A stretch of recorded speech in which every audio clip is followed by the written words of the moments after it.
barreeffama afaan adda addaatiin afaan isin hin beekne namni isinitti barreesse aappii barreeffamni sun afaan oromootiin maal akka jedhu afaan oromootti isinii hiikuu danda'uun isin barsiisa fakkeenyaaf barreeffama afaan arabiffaatiin barraa'e akkasuma barreeffama afaan amaariffaatiin barraa'e akkasuma barreeffama afaan ingiliffaatiin barraa'e aappii salphumatti barreeffamni sun afaan oromootiin maal akka jedhu afaan oromootti isinii hiikuu danda'u jechuudha egaa daawwattoota kiyya waan kana akkamitti baay'een argeetti fayyadamu viidiyoo kun laayik sheer gochuun afaan turaan hordofa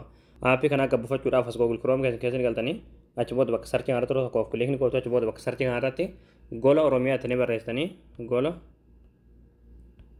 oromiyaa achi booda gola oromiyaa kajuu jalarra isin baasarratti tokko of kilikni gootu ammallee asirratti gola oromiyaa kajuu harratti tokko of kilikni gootu ammallee haala kanaan as teessifitaa asirratti ikoon sarchii irratti tokko of kilikni gootu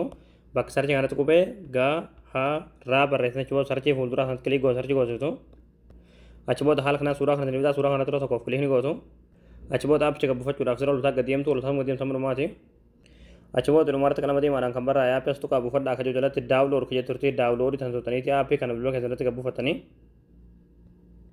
hayyee daawwattoon kiyya aappii gabbufatanii yeroo galtan aappiin kana haala kanaan isin banama jechuudha kan harka mirgaa kanarratti yeroo tokko of kilikni gootu achi booda oromoo kajuu kana keessa ni barbaadan jechuudha yoo barbaadan ammoo asirratti sarchii gochuu dandeessan jechuudha oromoo kajuu kana haala kanaan kan harka bitaadhaan immoo ingilishuma irra keessa jechuudha rakkoon qabu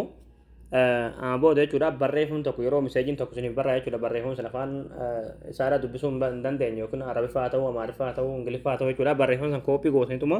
asirratti bakka inter text yoonatti kilik gootanii paste itti gootu jechuudha as jalatti immoo barreeffamni sun afaan oromootiin maal akka jedhu afaan oromootti isiniif hiikaa jechuudha.